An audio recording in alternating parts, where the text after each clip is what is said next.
한 주간 잘 지내셨습니까? 화요일의 남자 김재섭입니다. 안녕하십니까.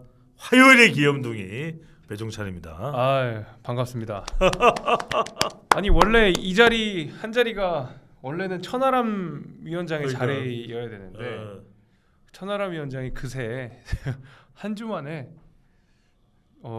갑자기 당대표 후보가 돼 버렸어요. 그러니까 거물이 돼버렸지. 갑자기 건물이 돼 버렸어요. 여당 당대표 후보가 돼 버려 가지고 그래도 이 자리가 비지는 않네. 비진 않네요. 제가 앉으니까요. 그러니까요. 이 자리가 꽉 차네. 100kg 두 명이 앉으면 그렇죠. 꽉 찹니다. 네. 기본적으로 저도 천하람 배종찬 둘 앞에서 300kg. 와 그러네요. 0.3톤. 네. 아유 건물이 남아나지 않네. 네. 여하튼 오늘 그 천하람 위원장이 그 바쁜 와중에도 우리 정치워수다 그 시청자분들을 위해서 이따가 직접 오진 못하더라도 우리가 화면 연결을 통해 가지고 천하람 위원장이 여러분께 인사드리는 때가 올 겁니다. 금방 저희 얘기 좀 하다가 천하람 위원장이 준비되면 그 천하람 위원장 영상 회의로 한번 연결해서 이야기 나누시는 걸로 하고요. 오늘 댓글 많이 보내주세요. 많이 네. 보내주셔서 천하람 위원장한테 궁금한 것들 있으면 이따가 천하람 위원장 등장했을 때 많이 질문해주시고 다른 방송에서 듣지 못했던 얘기, 정말 궁금한 얘기 이런 것들 물어보시면 우리 시청자분들을 위해서 적극적으로 이야기해준다고 했으니까요. 이따가 한번 기다려보도록 하겠습니다. 아무튼 오늘은 다룰 얘기가 너무 많아서 조금 앞에 있는 인트로를 좀 줄이고 본격적인 내용을 좀 시작해 보려고 합니다. 첫 번째로는 그 조국 전 장관의 딸인 조민 씨 얘기를 좀 해보려고 합니다. 조민 씨 얘기를 하기 전에 조민 씨와 저의 악연을 한번 설명을 드릴게요. 그래요? 악연이 있습니다. 어. 기사 한번 띄워주십시오. 이거 아니고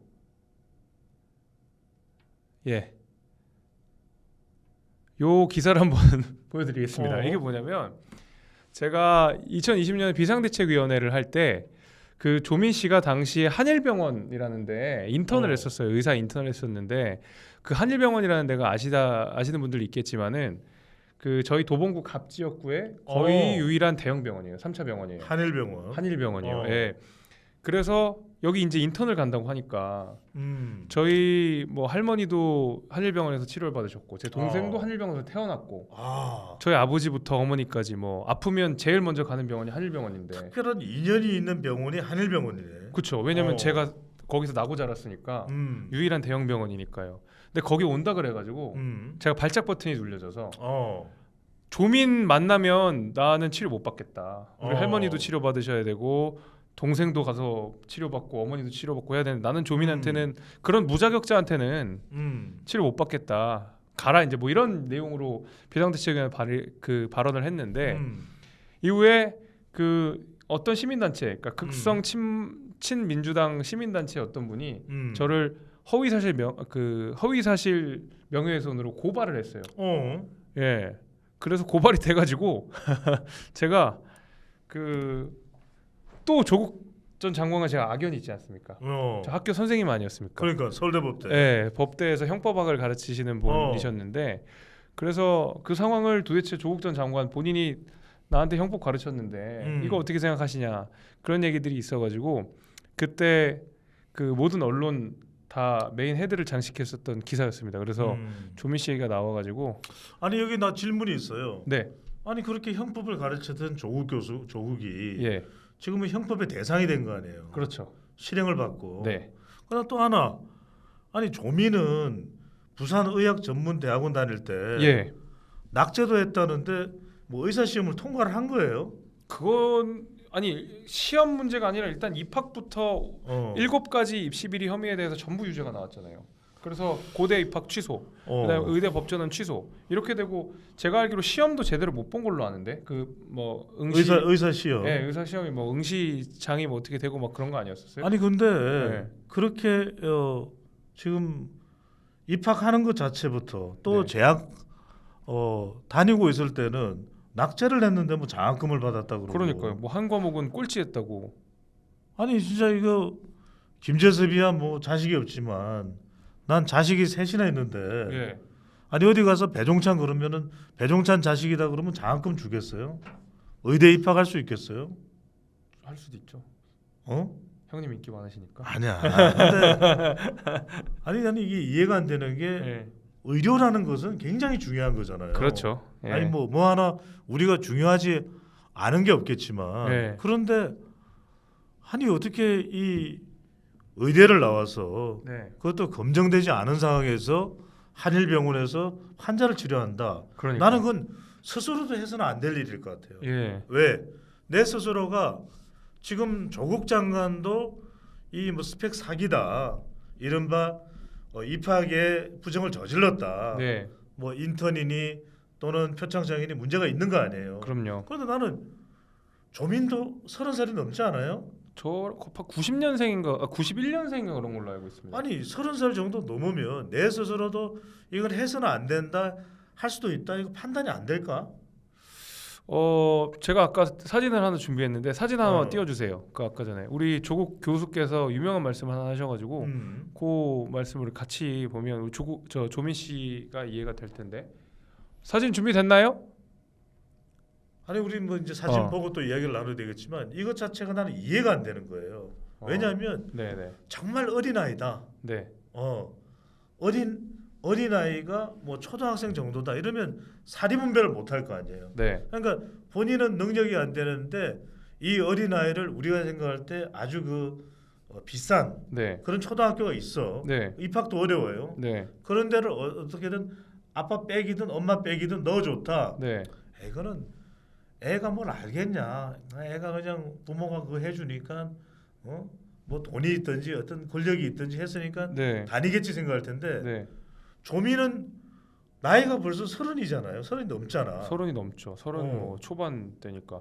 그 근데 사진 예. 이것도 이거지만 지금 뭐 지금 저 아버지에게 배운 대로 한다. 뭐 이런 말씀을 남기셨어요.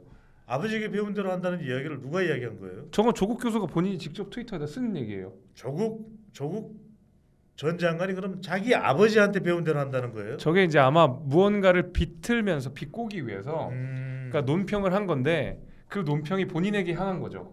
이제 와서 보니까 조만 대장경. 저는 이게 조만대장경 이야기도 나오지만 네. 저는 다른 것 떠나서 네. 우리가 적어도 상식과 양심은 가지고 있잖아요. 아 그럼요. 그러면 김재섭 위원장 무슨 사기와 조작으로 서울대 법대 입학했어요? 아니요 열심히 공부해서 갔죠. 서울대 법대 사기와 조작으로 갈 수 있는데 아니에요. 그럼요. 적어도 대한민국의 입시가 이런 부정과 비리로 간다 그러면 그것도 늘 뭐 정의를 이야기하든 예. 조국 전 장관이잖아요. 남들은 다 사기 조작을 해도 자기는 안 할 것 같이 이야기를 해왔던 사람이 조국이야. 그럼요. 그런데 이거는 조국이 무슨 진보고 보수고 이런 거 상관없어요. 이거는 정말 천인공노할 죄를 저지른 거예요. 아 예. 표창장이나 인턴이나 그렇죠. 이건 적어도 대학 교수가 해서는 안 될 일이에요. 네. 그렇잖아요. 그것도 서울대 법대야. 대한민국 최고의 지성이라고 우리나라 사람들이 서울대 법대 나오면 서울대 법대 나왔다 그러면 서울대 법대생이면 어디 설렁탕 집에서도 아이고 고기 더 넣어줘요. 아 그래요. 아이고 그래도 그래요. 당신이 좀 앞으로 일 잘해서 대한민국을 좀 제대로 좀 바꿔놔줘. 그런데 지금 우리가 조민 이야기를 하고 있는데 경천 동지할 일 아니에요. 이거는 그럼요. 근데 아니 나와서 석고 대제를 해도 뭐 할 텐데 그러니까요. 지금 김어준 겸손에 힘들다 뉴스공장에 나와서 그리고 조민이 뭘 잘했다고 이 프로그램에서 마치 영웅처럼 출연시켜 주는 것도 저는 이해가 안 돼요. 뭐 저도 그렇습니다. 아니 그리고 나와서 하는 이야기가 당당하게 숨지 않고 살고 싶다. 그러면 본인이 죄값을 치러야 되겠죠. 아 그럼요. 죄값을 치러야 돼. 아니 나는 이게 이해가 안 되는 게 적어도 본인이 아버지나 엄마의 백이 아니라면은 고려대학이든지 고려대학이 아무나 들어가는 대학입니까? 아유 어려운 대학이죠. 부산의학전문대학원이 아무나 들어가는 대학입니까? 아유 전혀 아니죠. 그러면 석고 대제를 하고 사법적 처벌을 받고 그럼요. 석고 대제를 하고 자숙을 하고 그러고 난 다음에 나중에 누군가 정말 해결할 수 있는 그런 선처의 기회를 준다. 그때서야 본인이 뭔가를 하고 싶다는 이야기를 겨우겨우 해야 될지도 모를 거예요. 그렇죠. 그런데 당당하다. 그런데 지금 더 중요한 건 뭐냐면 이거 생방송도 아니었어. 녹화 방송인 것 같더라고요. 아니 다른 사람들은 예전에 뉴스공장 출연할 때도 보면은 시간이 안 맞으면 출연도 안 시켜요. 아니 7시 반까지 올래요? 올 수 있어요? 못 가? 그럼 출연 안 시켜. 왜? 시간이 안 맞으니까. 예. 그런데 조미는 지금 녹화 녹화까지 해서 편집을 했단 말이에요. 그렇죠. 이 무슨 VVIP 대접을 하는 거예요. VVIP이기 때문에 그렇겠죠. 근데 소장님, 음. 그러니까 정치를 쭉 지켜보시고 정치를 늘 분석해 오셨잖아요. 근데 2018년 이제 19년 고 무렵에 이제 조국 사태가 벌어지고 나서 그렇죠. 민주당의 어떤 불공정 이런 것들이 정치의 화두로 던져졌고 그 이후에 사실은 민주당의 지지율이라든지 아니면 이런 거에 발목을 잡았고 실제로 문재인 정권이 5년 만에 막을 내리는데도 큰 역할을 했잖아요. 그렇죠. 결정적으로 전 역할을 했다고 보는데. 그러니까 2019년 조국 전 장관의 파동 이후에 민주당도 그렇고 내리막길을 탄 거예요. 그러니까요. 그럼에도 민주당은. 불구하고 왜 조국과 조민을 놓지 못하는 거예요? 이 강성지자들은 이게 집착인 거죠. 그냥 집착인 그러니까 거죠. 조국과 이 조국 전 장관을 놓는 순간 민주당을 놔야 되고 그 다음에 조국 전 장관을 장관으로 임명한 문재인 전 대통령을 부정해야 되는 것이고 그리고 조국 전 장관과 그대로 연계되어 있는 이재명을 부정해야 되기 때문에 그걸 못 놓는 거예요. 그래서 지금도 가짜 뉴스로 밝혀진 것에 대해서도 믿어버리잖아요. 그러니까요. 그러니까 이게 일종의 편집 정세가 계속 이어지는 거예요. 확정 편향이. 그래서 저는 이거에서 깨어나야 돼요. 아닌 걸 아닌 거라고 이야기를 해야 되죠. 저도 충격이었던 게 뭐냐면 2019년 이전에 조국 전 장관은 너무 진보적인 것이라고 생각이 들 정도의 이 비판과 또 평가를 할 수 있을 줄 몰라도 적어도 이렇게 사생활에 이 신상에 문제가 있다고는 생각 안 했단 말이에요. 예. 적어도 자기의 가족과 자기 스스로의 삶에 대해서만큼은 예. 지극히 엄정한 누구보다도 엄정한 예. 왜 그렇게 계속 말을 저질러 왔기 때문에 그렇죠. 발언을 그래서 적어도 조국 전 장관과 이념은 같지 않더라도 조국 전 장관에 대해서 공감하는 사람들은 뭐냐 그 정신을 조국의 그 정신 자세를 이 공감하는 그런 이 공감이었을 거예요. 그런데 완전히 지금 자기 이 집 내부를 들여다봤더니 개판이었던 거죠. 아내는 완전 개판이죠. 아내는 네. 무슨 사모펀드 운운을 하는 상황이고 자식들은 다 공정이나 또는 상식에 의해서 학교에 입학을 한 것이 아니라 무슨 논문 심지어는 이런 인턴 조작 이런 걸로 정말 범람하는 그니까요. 넘쳐나는 그런 행태라는 거에 대해서 배신감을 느끼는 거예요. 아니, 실제로 예. 이 조국 전 장관 때문에 그래도 민주당 쪽에 호감을 가지고 있던 사람들도 많이 등을 돌리게 된 계기가 된 거예요. 아니 그니까요. 저도 그러니까 이 조국이라는 사람이 상징하는 게 있잖아요. 심지어 민정수석, 이 공직자들의 비위 행위랄지 어떤 불법 행위를 적발하고 엄정하게 다스리는 민정수석이라는 사람이 알고 보니까 사모펀드에도 연루가 되어 있고 딸 입시 비리 의혹에도 다 연루가 되어 있고 이러다 보니까 가장 민정적인 행동을 저질러 왔던 것이 들통이 난 거죠. 그러니까 저는 이제 의문스러운 게 이런 거죠. 그러니까 조국 전 장관이 사는 곳으로 그 사람을 진단하기 어렵지만 좋은 동네 삽니다. 제가 어디 동네 사는지도 그렇죠. 알고. 강남에 살죠. 예, 강남 어디 좋은 동네에 사시고 네. 그분이 자주 가는 식당도 제가 한두 번씩 가보면 거기서 멀리서 실루엣도 보고 저는 그런 적도 있었어요. 어느 식당인지 알고. 여하튼 그럼 그래서 저는 이런 이야기를 하고 네. 싶어요. 조국 전 장관만이 아닐 거예요. 물론 그렇죠. 그러니까 이게서 핵심은 뭐냐면은 입학과 관련된 지금 드러나지 않은 우리 부정과 비리 예. 상당히 많을 거예요. 예. 그리고 뭐 말은 막 진보적으로 하고 진취적으로 하고 혁신적으로 하면서 이 자기의 생활 자체는 지극히 이 비리와 부패와 또 그렇게 또 점철돼 있는 사람들도 많을 거예요. 예. 근데 적어도 그런 사람들은 자기들이 헤쳐먹으려면 헤쳐먹으라 이거예요. 근데 적어도 그것이 공직으로 또는 공공으로 그래서 우리 대중을 유린해서는 안 된단 말이에요. 마치 겉으로는 너무나도 정말 정의로운 정의의 사도처럼 또 그런 것처럼 이야기하면서 정작 자신의 생활을 보면 개판 5분 전이다. 그러면 그건 완전 국민들을 기만하고 국민들을 완전히 무너지게 만든.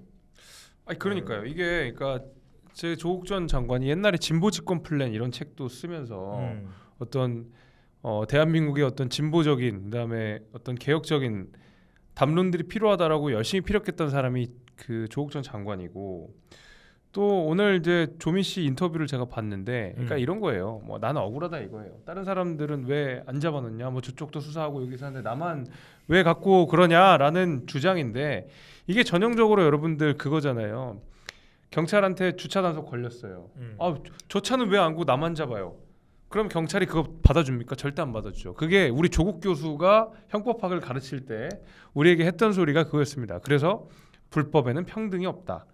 이런 얘기를 우리 조국 교수께서 하셨는데 그런 거는 좀 우리 조민 씨가 아버지를 닮았으면 좋겠다는 생각이 있어요. 그래서 저는 이분이 나와가지고 또 나라를 반쪽 만들겠구나. 벌써부터 지지자들이랑 지지 안 하는 분들이랑 싸우잖아요. 그렇죠. 예. 완전히 이 조민 출연해서 방송에서 한 내용에 대해서도 심지어는 그 출연한 모습에 대해서도 진영 간 완전 나누어지고 있어요. 아 그러니까요. 그러니까 우리는 그냥 이 팩트만 가지고 판단을 해보자 이겁니다. 네. 왜? 과연 조국 전 장관이 그동안 성장을 어떻게 했는지 교수로서는 어떤 사람인지 또 공직에 나와서는 어떤 사람이 다 이건 여러분들이 알아서 평가하세요. 예. 근데 뭐가 잘못됐냐? 계속 정의롭게 이야기했지만 불법을 저지른 거잖아요. 그렇죠. 자녀의 입학에 그렇죠. 그리고 또 공직에 있으면서 부산의 경제부 시장인 유재수 네. 경제부 시장 관련돼서 감찰을 무마. 무마한 거잖아요. 그렇죠. 이거는 해서는 안 되는 짓이에요. 그러니까. 적어도 본인 스스로가 정말 절벽에 떨어지는 한이 있더라도 그렇게 정의를 외치고 그렇게 상식을 외쳤으면은 적어도 그 자기의 말에 대해서는 실천할 수 있는 목숨으로 그것을 지킬 수 있는 인물은 돼야죠. 사람은 돼야죠. 그래서 그 자리에 서울대 법대 교수라고 존중받아 왔고 그 존중받는 그 이미지를 가지고서 심지어는 문재인 정부에서 민정수석에 이어서 법무부 장관까지 했던 거 아니겠어요? 그럼요. 근데 실제 이 조국 전 장관의 이 고향이죠. 거기에 그 무슨 웅동 중학교인가요? 학원. 웅동하고. 그거 이제 재단 가지고 뭐 이야기한다. 그 학교가요. 독립 투사를 예전에 키워냈던 학교라는 거 아니에요. 아 그렇습니까? 그러면 적어도 그런 정도의 그 원래는 그 재단이 조국 집안의 소유가 아니었다고 해요. 저도 이제 이게 보도 나온 걸 들어보면 그렇다면 이건 부전자전이 아니라 부전여전이죠, 그죠? 있어서는 안 될 일이고 또 하나 중요한 것은 적어도 조민의 경우에도 예. 조민이 초등학생이다. 그러면 뭣도 모르니까 이거는 부모가 정말 내가 이것이 불법인지 또는 부정인지 예. 비리인지 알 수 없는 상황에서 그래서 우리가 그걸 촉법 소년이라 그러나요? 만 14세까지를. 그래서 법에서는 적어도 아이들이기 때문에 어린 나이이기 때문에 그것을 사리분별을 못했을 것이다. 그런 이야기가 나오는데 아니 그렇다면 방송에 나와서 저는 용서를 먼저 구해야 되겠죠. 아 그럼요. 그런 다음에 뭐 정치적으로 이야기할 부분이 있으면 아버지에 대해서 어떻고 저떻고 이야기를 해야 됩니다만 적어도 입학과 관련된 부분에 대해서는 지금 고려대학교가 입학 취소를 하는 것이 그냥 정치적으로 입학 취소를 한 건가요? 그게 아니죠. 아니잖아요. 네. 부산의학전문대학원이 지금 입학과 관련돼서 판단을 한다면 그걸 정치적으로 하는 건가요?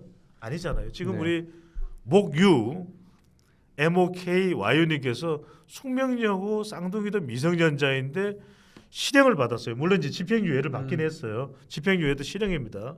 그런데 지금 단순히 대학을 들어간 것도 아니고 내신과 이 수시에 영향을 줄 수 있는 학교 시험을 이 아버지를 통해서 시험지가 유출됐고 그것을 통해서 성적이 나왔던 숙명여고 이 쌍둥이 두 여학생의 경우에도 실형을 받았단 말이에요. 자, 그러니까요. 김재섭 위원에게 한번 물어봅시다. 위원장에게. 서울법대를 나왔고 물론 이제 사실을 하지는 않았지만 사법시험을 하지는 않았지만 이거 왜 실형이 안 나오는 거예요? 모르겠습니다. 진짜로. 저는 약간 느슨하게 판결했다고 생각해요. 실제로 느슨하게 판결했다고 생각하고 뭐 양형 기준에 맞춰봐도 2년이 좀 적다는 의견들이 좀 있는 것 같아요. 판례 비평하시는 분들 가운데서도. 그래서 물론 뭐 어쨌든 사법부의 판단이니까 저희가 거기까지는 존중하고 넘어간다고 하더라도 지금 그 우리 조민 씨 얘기를 하다가 조국 전 장관 얘기로 잠깐 넘어갔는데, 그러니까 이거잖아요. 그 민주당이 조국의 강 건넌다고 한 3년 보냈는데 이제 조민이라는 산을 또 만나. 그 산을 또 넘어가야 되는 상황이에요. 조국 뭐 넘긴 김에 조국 전 장관 얘기를 좀 해야 될 것 같은데 그 이분께서 직위 해제는 됐지만은 여하튼 윤리위 징계에 윤리위 맞나요? 윤리위원회죠. 윤리위원회에 서울대. 네, 서울대 윤리위원회에 징계 절차를 본격적으로 개시는 안 했어요. 왜냐하면 판결이 있은 이후에 나올 수 있다 그래가지고 지금까지 차일피를 좀 미루고 있었습니다. 근데 직위 해제가 되더라도 학교 뭐라 그러죠? 사퇴서 사직서를 내지 않는 이상 월급의 일부를 받는다 그래요. 이게 말이 안 되는 거고 네. 특히 지금 서울대가 정신 차려야 돼요. 그러니까요. 김재섭이 서울대 법대를 나왔고 나도 서울대 국제대학원을 졸업해서 석사예요. 저희 옆동에 석사인데. 있습니다. 네. 아니 이게 서울대가 국립대학이 법인 이제 됐지만 국립대 법인이 됐지만 서울대 법인이 됐지만 지금 정신을 못 차리고 있어요. 혼나죠. 아니 다른 어떤 대학보다도 더 이런 사회적 비리에 대해서 철저해야 되는 게 서울대학이에요. 아, 그럼요. 게다가 지금 서울대는 법대가 로스쿨이잖아요. 맞아요. 그러면 적어도 이런 사안에 대해서 다른 대학이나 다른 우리 사회의 어떤 단체의 기준보다도 더 엄정하게 잣대를 들이대야 되죠. 그럼요. 지금 1심이긴 해도 그렇다면 지금 이 1심의 내용의 성격을 보자고요. 입학 부정 비리예요. 예. 더군다나 그거는 서울대 내의 연구소나 이 국제 회의와 관련돼서 조작됐을 수 있다. 이 혐의 아니에요. 자기 학교 내에서. 네. 그렇잖아. 인턴. 서울대 무슨 연구소죠? 인턴 관련된 게 저 공익인권법 센터인가 뭐 그거 아닙니까? 정확하게 좀 해요. 네. 그걸로 알고 있습니다. 이것 자체에 대해서도 자기가 재직하고 있는 서울대의 이 영향력을 악용했다. 그렇죠. 이용했다는 게 예. 있을 수가 없는 일이에요. 있을 수가 없는 일이고 지금 서울대는 정신 차려야 됩니다. 왜냐하면 서울대나 서울대 내의 교수들, 서울대 총장하면 마음속에 양심을 가지고서 아니 우리가 서울대니까 제일 잘났어 이 생각할 때입니까 지금? 이 생각할 때가 아니라 만약에 이게 서울대 내의 법과 관련된 부분이나 또는 교수들의 품행이나 처신과 관련된 그런 규정이라면 당장 바꾸세요. 이따위로 해가지고는 지금 대학에 대한 어떤 건의나 대한민국에서 서울대학이라고 하는 그런 이 이름을 가지고서 그동안 여러 가지 이 우리 사회에서 대우를 받아왔는지 모르지만 이것과 관련된 이건 조국 전 장관 관련된 것뿐만 아니에요. 알겠습니다. 요거는 그 조국 전 장관 얘기는 아마 다음 주에도 계속 할 것 같고요. 천하람 그렇죠. 위원장을 만나기 지금 바로 전에 가야 되나요? 아니 천하람 위원장 만나기 조금 전이라서 아니 오늘- 이야기는 해야 돼요. 뭐요? 왜냐하면 조민에 대해서도 네. 지금 이른바 진보 진영이라는 쪽에서 이 조민에 대해서 또 외모를 가지고 품평을 해요. 진보 진영에서 아니 이게 지금 조민에 대해서 조민 외모를 품평을 할 일인가요? 조민 예쁘다. 조민 외모가 화려하다. 미인이다. 지금 이게 그런 잣대로 우리가 평가를 할 때입니까? 아니죠. 지금 조민에 대해서는요. 철저하게 이 입학과 관련해서 조민은 왜 어떤 대응을 했는가? 네. 부모가 잘못됐으면 그건 아니라고 이야기를 하는 게 쉽지는 않죠. 하지만 적어도 자기가 나중에 이 사회에 책임 있는 일원이 될 때 더군다나 의사가 되려고 했단 말이에요. 이건 정말 이건 일반적인 우리가 대학을 가는 거하고 또 다른 차원일 거예요. 다른 사람의 생명과 관련된 것이기 때문에. 오케이. 뭐 그 조민 씨가 나오고 나서 아마 또 갑론을박이 계속 벌어질 거라고 생각합니다. 그거 관련돼서는 아마 다음 주에도 좀 얘기할 것 같고요.